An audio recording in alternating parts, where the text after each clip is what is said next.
सनातन धर्म को dengue malaria की तरह समाप्त करने वाले हैं।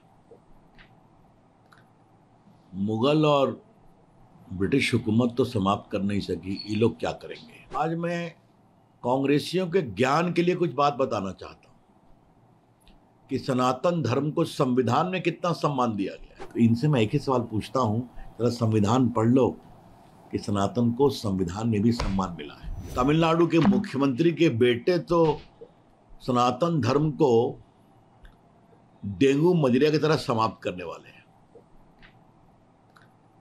मुगल और ब्रिटिश हुकूमत तो समाप्त कर नहीं सकी, ये लोग क्या करेंगे। लेकिन मैं सबसे पीड़ा और आश्चर्य है कि कांग्रेस के नेता भी उसी स्वर में बात करते हैं।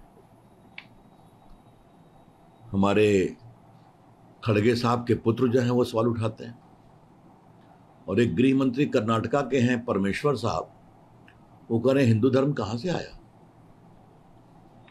तो उनसे मेरा सवाल है, परमेश्वर जी आपका नाम परमेश्वर किसने दिया।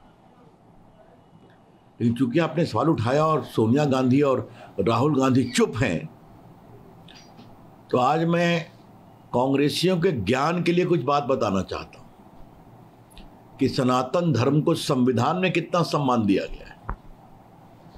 यह है भारत का मूल संविधान,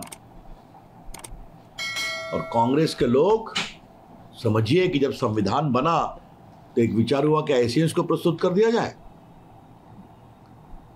तब फिर क्या नेहरू जी, क्या राजेंद्र प्रसाद, क्या डॉक्टर अंबेडकर, क्या सरदार पटेल, क्या मौलाना आजाद ने कहा कि हम भारत की परंपरा, संस्कृति, संस्कार को डालेंगे इसमें। ये देखिए, मैं दो तीन, ये है फंडामेंटल राइट, उस पर क्या तस्वीर है, प्रभु राम, माता जानकी और लक्ष्मण के साथ लंका विजय के बाद अयोध्या लौट रहे हैं।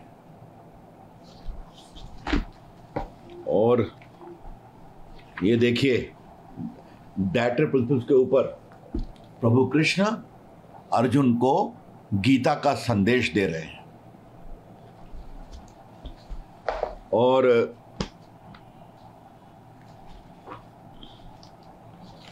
कांग्रेसियों के लिए ये देखिए, ये नटराज भारत के संविधान में, और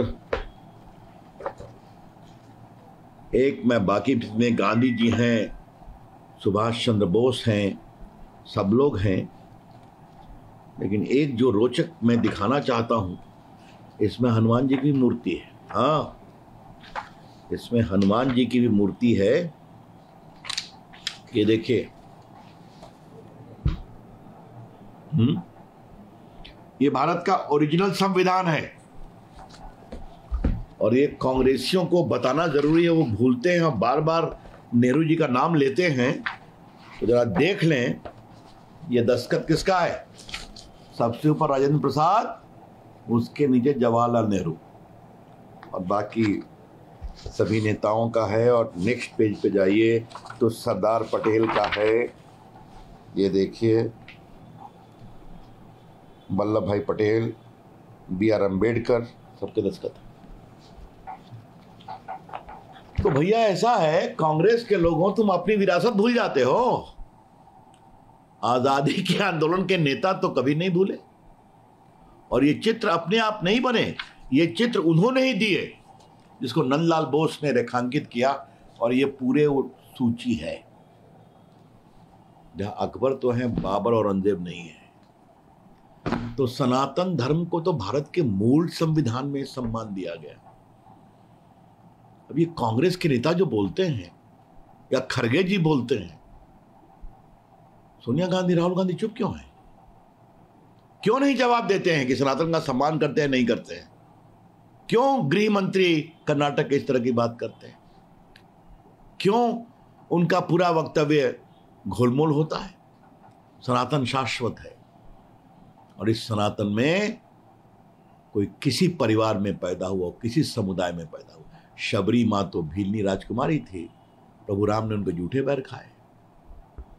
वाल्मीकि क्या थे, वेद व्यास क्या थे, उनकी माँ तो आप जानते हैं किस समाज से आती थी, फिर भी वेद की रचना वाल्मीकि गुरु रविदास क्या थे, कितना बड़ा काम किया उन्होंने।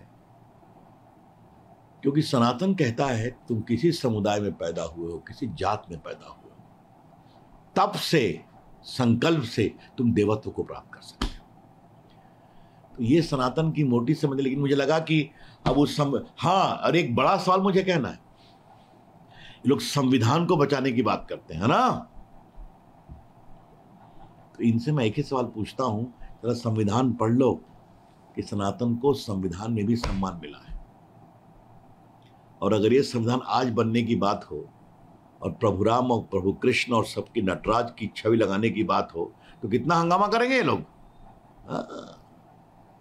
इसलिए इन लोगों को ना भारत की विरासत की समझ है, ना भारत के संस्कृति की समझ है, ना भारत के संस्कार की समझ है।